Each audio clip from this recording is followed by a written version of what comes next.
This video is an edited version of the normally televised version of the Sandoval monthly Board of Directors meeting for December 2023.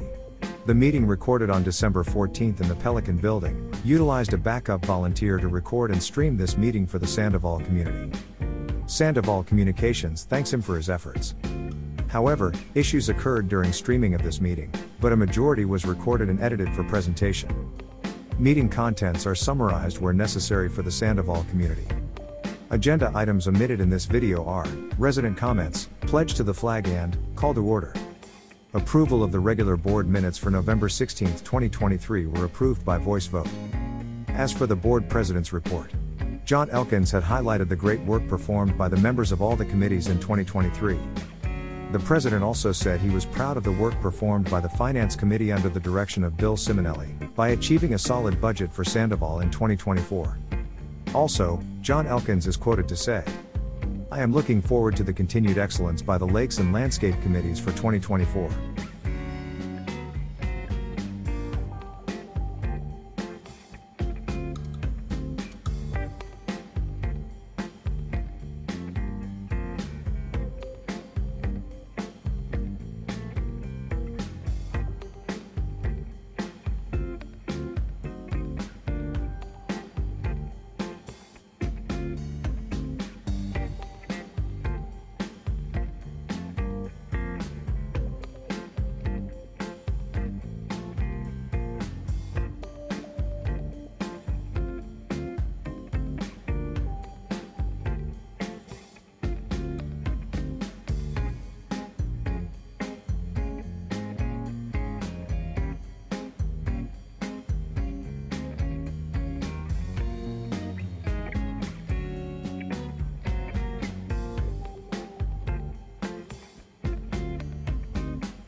Chuck Keel, Sandoval's general manager, reports Invera is replacing the visitors kiosk with new units to eliminate the problems visitors encountered with the license reader.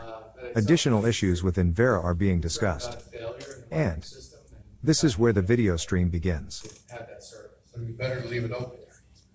Well, that was brought up, and unfortunately, you leave it open, but it's going to stay open 24/7 through the night, all day. So I think there was more the other option.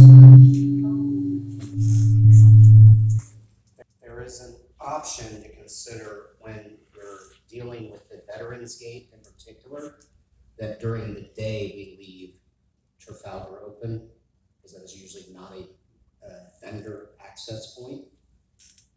It would decrease the traffic issue it would have with the Veterans Gate being closed and unusable.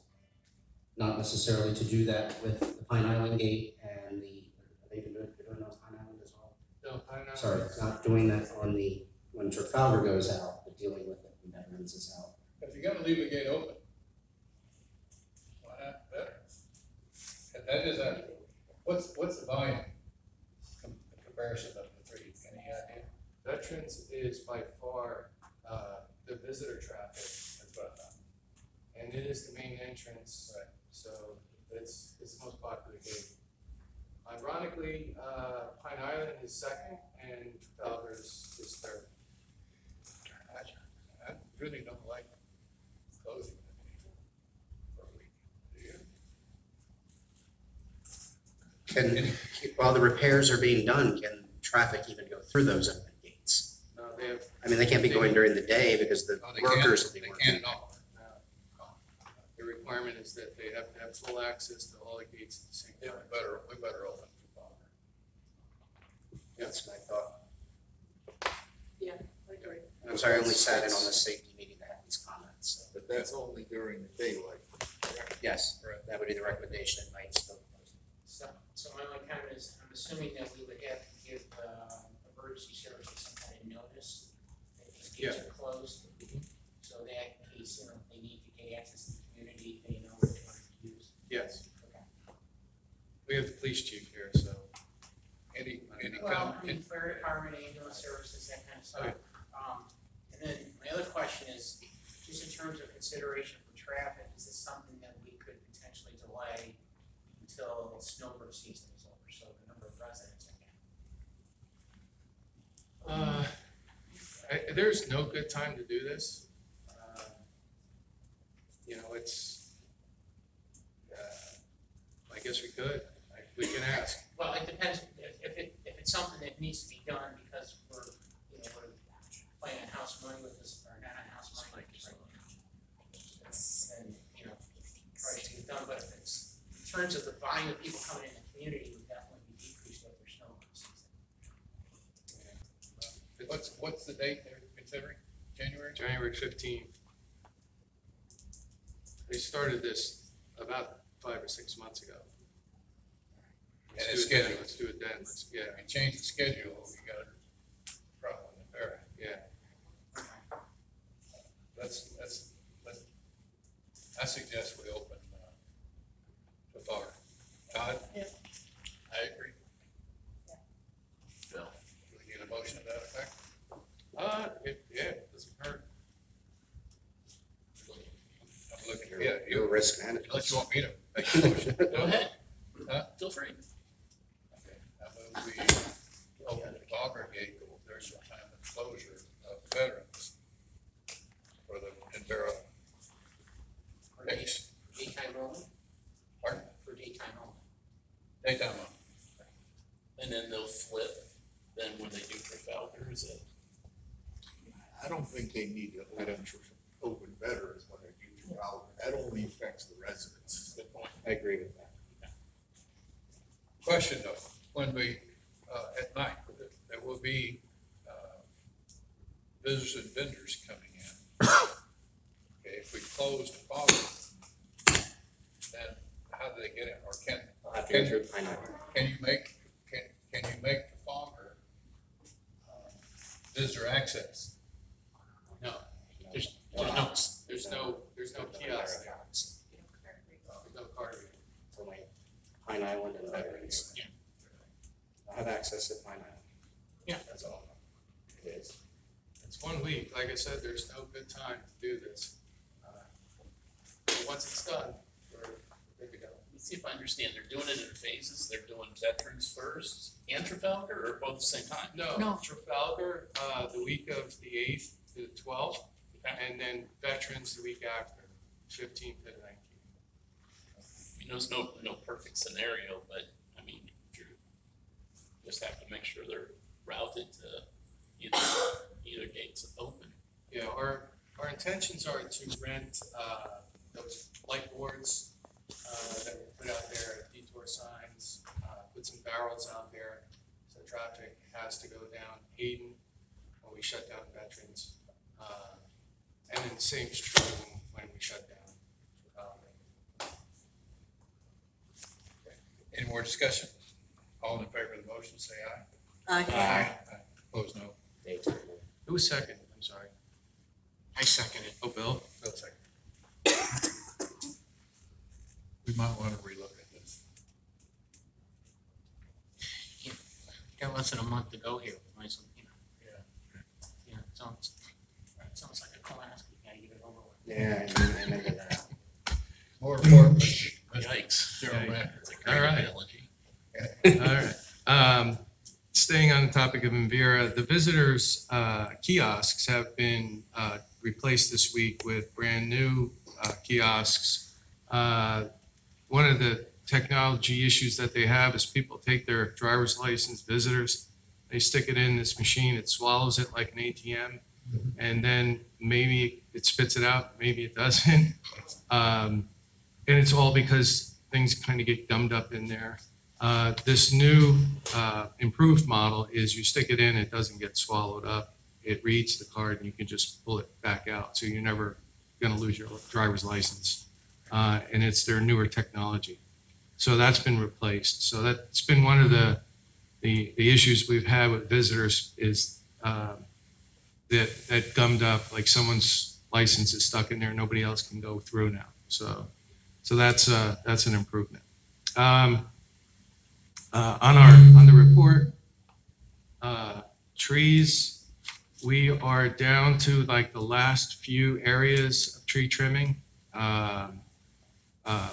and mulch. As you can tell through the community, this should be the last week of mulch. We've already started inspecting their installation and coming back to them with areas that they have to continue to go back and replace. So Brian's been keeping up with, where we see it's a little thin, so they'll be here through the rest of the week, and then a walk through on Monday with their supervisor to make sure everything is good.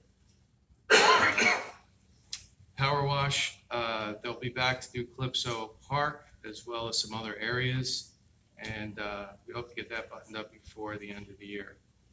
The pickleball court lights were installed last week, and the basketball court has its 2 lights, and that is about, you already covered the roof. You're going to talk about CenturyLink. That's it for me. Any questions?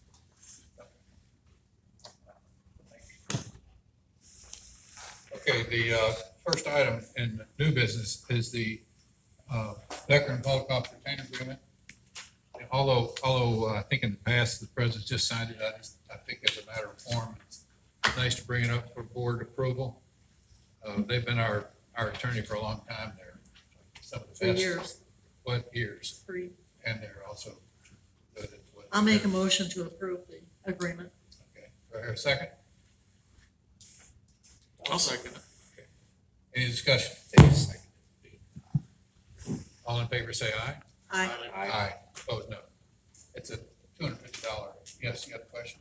No, I'm opposed. You're opposed. Yeah. Becker, opposed. Yeah, I think it's time to start looking at alternatives. That's my opinion. The motion, however, did carry. Yeah. By the way, I had the same thought last year, and I was re-educated to why they're better. Okay. I would say that the introduction and use of 2 additional veteran co-op attorneys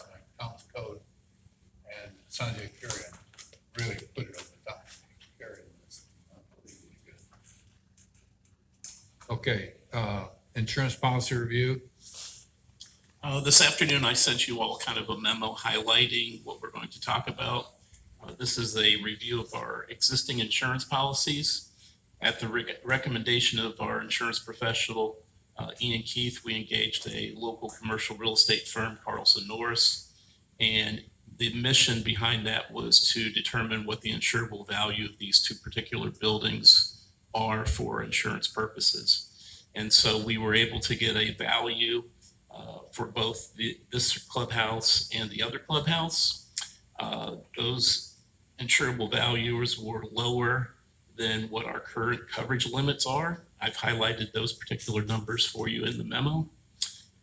Therefore, we're recommending reducing the coverage on Clubhouse 1, which is known as the Pelican Building, to $850,000, and Clubhouse 2, which is the other, to $1,250,000.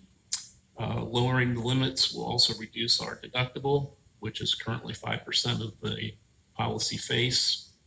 Other structures will remain at $1,500,000. That will not change. Contents for both buildings are at $300,000. And then finally, one other modification to the renewal of the policy. We're recommending that the business interruption insurance, which was for $240,000, be deleted from the policy.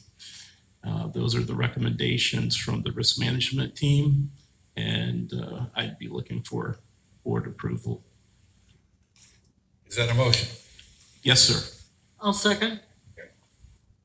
Any discussion? Yes. So, does anybody understand why we had business interruption insurance in the first place? I looked at that and seemed really silly. We were paying it for no reason. Yeah. I mean, We can't answer that. And my final comment is a big thanks to Craig Snyder, who kind of led the charge on this. Yeah. He questioned that when he went through the policy review with our insurance professional. And he asked for my opinion and guidance. And I was in agreement with Craig, is there's no need for us to have it. It's not designed for an HOA anyway. yeah. So we might as well save the premium. I was just curious if there was some kind of justification other than, Well, We That- don't have to talk to whoever did it. Well, Okay. that and also the coverage amount on this building was kind of interesting, so. Yeah. I was wondering why it came in lower than what it cost to build. The answer to that question is that wasn't really what it cost to build was, bricks and sticks. There was things added to that particular price that were, what I would say, that didn't impact the actual vertical construction of the building, such as chairs, equipment, etc. So in reality, bricks and stick cost, it would be close to whatever the insurable value, not close, it would be close to what the insurable value came out through the appraisal. Did that answer your question? Mm-hmm. It's a very good catch. Yeah, it and is. then the contents are covered under the 300,000, if I remember. That's correct. We Okay. 300,000 for each. Also, the question came up in regards to the $1.5 million for other structures. That would include the pool, the slides, the fences, the tiki huts, of those things. That's Cool. you can't get. No, hold on a second. There's coverage limits for fences, but it's under other structures. Yeah. Okay, so don't get excited. We're going to get a wall. It's $1.5 million total other structures, which is pool, slide, the whole thing, including tiki huts. So Thank Craig a lot for this work. What's the bottom line on our premiums? Is that gonna hit us? we don't know because we're in the Okay. process of bidding it right now because, and I know I Bill's know going to that went smile about this, is the renewal date is in February. So he's out bidding. Once we make the decision tonight, he'll go out and bid based on these insurable values. Okay. The renewal doesn't come up until February of 2024, which makes Bill's day when it comes to budgeting. Okay. So, and then just to remind everybody, so we did take Ian's initial recommendations for what the premium increases would be, plus with the recommendation from risk management, we added a contingency into the insurance budget for any, for more premium increases. So I think we're adequately covered. This should, in theory, keep it lower than what we were thinking. As Bill said, we took, from the finance committee standpoint, financial standpoint, we took a very conservative approach into what the cost would be in 2024. So I think we've addressed the coverage limit not issues, but we're in a better spot than what we have been. And I sent this email to you, but I'll ask now, do you think $1.5 million is the right numbers for covering the pool and the tennis courts and what have you? Or is that on the high side? It's the opinion of our insurance professional as well as Craig Snyder that $1.5 million is a good number. Is a good number? Yes. Okay, that's mainly what I wanted to ask. But I'll also mention that the LCEC is going to increase their power costs starting in January. I don't know whether anybody else read that on their last bill, but the enclosure showed how much their costs have gone up, which means they have to raise the cost of providing. Any more discussion on this motion? I think Bill had another question. No, we're fine. Ready for the question? Okay. All those in favor, say aye. Aye. Opposed, no. Thank Craig for helping so much. Okay. Now we go committee reports.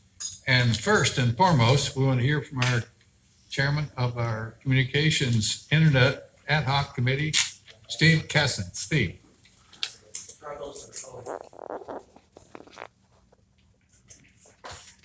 to make this quick.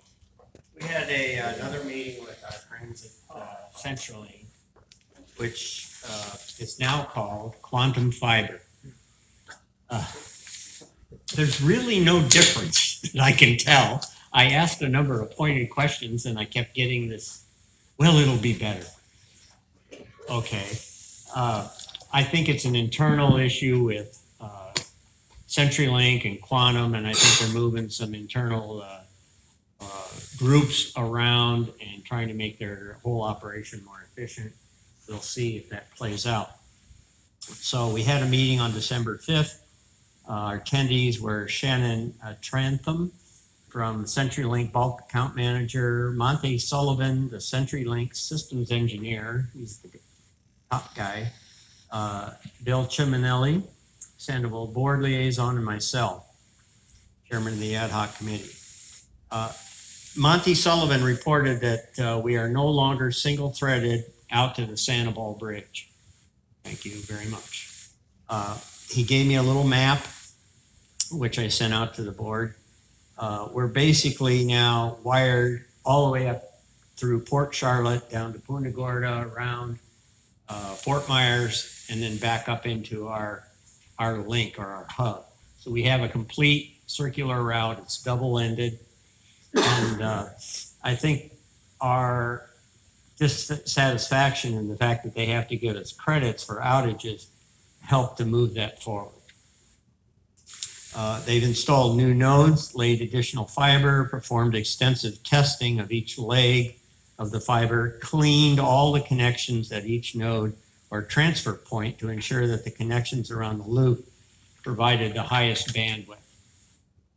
We also are connected to a loop that routes our traffic up Burnt Store rather than, going all the way out to the Sandoval Bridge and then kind of winding itself around back in terms of not having a chance to be cut. At least they feel that route up to Punta Gorda will not provide us any more construction issues. There may be some. I mean, you can never say never. As long as they call for a location. And then as I spoke earlier, quantum fiber migration is, I guess now, according to Chuck, going to be completed sometime in January. They keep pushing the date. We shouldn't see any impacts. She has a lot of other properties like ours, bulk accounts. Only 1% of the other communities have had any kind of issue It's all transparent. The target switchover was Wednesday, the 13th of December. I checked this morning and it's not been completed. It said some homes may encounter a brief outage as they reload the database, because remember now they're switching it over from one group to another. There are no home equipment changes necessary. There will be no charge to our current terms and conditions between CenturyLink and Sandoval, including no charge to our service price, the current speed targets, the service level agreements, the outage credits, and the term of the service contract. According to Shannon, we are going to have the potential to get speeds up to 1 gig to 8 gig for our customer base, but it will require a new set of commercial terms when these services are available. That would be obviously at the end of our contract. One good news is that there's a new tech support group being stood up. There is a new number, which I believe has been distributed out, 833-926-1289. It's a new service team. It's US based, except for those days where there may be a massive statewide outage and they're flooded with calls. Would you read that number again? 833-926-1289. So just point of clarification, that number's not active until the switch over to quantum fiber. So you still call the existing number if we have an outage issue with CenturyLink. Right. So it's imminent, but not. Eminent, right, and there's a communications plan to go to the community with all this information once it's live. Okay. So once we get rolled over into quantum, as I said, they've got a new service team that will be stood up. It'll be at the end of that number, and at that point you'll let them know you're a bulk property and provide them the name of the property, Sandoval, and your address, and they should be able to give you a 3-hour response. We'll see if that happens, but yeah, I know. If a technician isn't dispatched or you don't get any kind of communications from them, then contact McKenna at the Sandoval office, and she will escalate that issue to Shannon Trantham, our account representative at Quantum, and she can then push that immediately to the other team, which is a trouble action committee our group that's been set up to immediately escalate it up through their chain of command. Also, and this is maybe a little premature, but once the conversion is complete, there'll be a new cell phone application that you can install on your phone. Now, I checked that today, and it's not active, obviously, because we haven't been rolled over into quantum. But theoretically, the application will allow you to enter a trouble ticket, check the status of outages and other features. Resident can go to q.com/instant internet to create their accounts within the bulk account. It's not required, but it is a handy tool for us bulk account holders. And then, as I said, Quantum has set up an escalation team that will handle any issues that come in through that application. Any questions? Best news we've heard in a long time. Gets better. Yeah, we're pushing. Thank you. Thank you very much, Keith. Thank you. Now for the big news. David Ott, landscaping. Okay, we are ready to sign the bulk landscaping contract, and I think this is a contract that everyone's gonna be happy with. It's a 12-month contract, renewable every 12 months, and there's also a 60-day termination notice where we can terminate them for any reason without penalty. In the past with DTE, we were locked into a 5-year contract, and it was all in their favor. And this contract spells out exactly what they're responsible for. There are penalties if they don't meet the expectations and the requirements of the contract. We also did work something in there where we would reward them if they exceeded the expectations. So I think this contract is something that's going to be very good for the residents that have bulk landscaping. If I had my way, I'd sign it tomorrow, but I think we have to schedule a time where we can get together and actually sign the contract. Then we also, for the common area, we have reviewed the common area contract, and we will be sending that over to them tomorrow morning to have them review it. And again, it's very similar to the bulk contract that we already agreed to. So I don't see any major roadblocks or issues that we're going to face. And I would hope that we can get that contract. If they can move fast enough and they have people available, I'd like to see that contract signed next week also. So, And the start date? Start date for the common area is January 1st. For the bulk area, it is most likely going to be March 1st, unless when DTE gets the termination letter they want. Juniper did say that if that happens, they can be ready to at least help us minimally until they get up to staff and purchase all the equipment they need. So I think we're covered all the way around. I just have one comment. I would just like to say it was an absolute pleasure working with David and John and Bill Dunker and putting this contract together for both the bulk and the common area. It was back and forth a couple of times, to say the least. A lot of proofreading, right, David? Oh, yeah. But we got it done, which is kudos to those that worked on that. Yeah, we have a history of contracts that were not so favorable. And so this is one of the best ever done. I applaud everyone who worked, particularly the landscape committee. They spent months on getting this thing ready. So thank you very much. We hope, well, we're going to have a honeymoon period for the first 60 days or so, but I expect we'll see a lot better result than what we've been seeing. Thank you so much, Dave. All right, communications. The communication committee continues to update the Live Sandoval website and social media. They're still looking for additional committee members so they can try to jumpstart the newsletter, but the size of the communication committee, the way it is now, there's not enough people to do it. And that's it for communications. Okay. Should we send a note out asking for people to join to work on communication? We've done it before. We can probably do it again. ARC. Who's going to speak for ARC? Well, I see that Rob's here if he wants to speak. Would you like to, ARC? Rob? Or No. no? I don't have the data.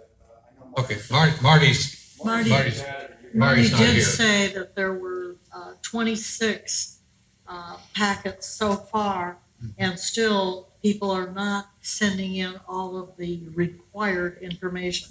Yep. Even though I think Chuck put it out to the community, and so, but there are still those that they will have to reject just because they don't have the correct paperwork. Right. Social. No social committee meetings until January. Okay. Well, the results have been great. Yeah. Haven't they? We applaud the social commission. Well, Jessica, you know, she's of course. just an outstanding. Of course. Amenities. Stan's not here. Someone to speak for amenities? Safety. Yes. We've had one meeting last week, and recently we have a whole bunch of stuff that we're reviewing, going over for improving the amenities that we currently have. A a couple of maybe new ones, so, but nothing's written in stone yet, so we're just kind of working our way through these ideas, so. Other than that, everything's pretty decent shape. I guess the gym's okay, Stan's not here to say, so. Thank you very much. Safety and security. Lakes, James.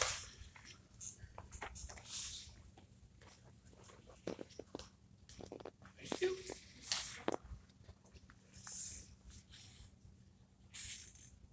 Okay, the Lakes Committee, we met on December 7th, and our next meeting is on January 11th, 4:30, right here.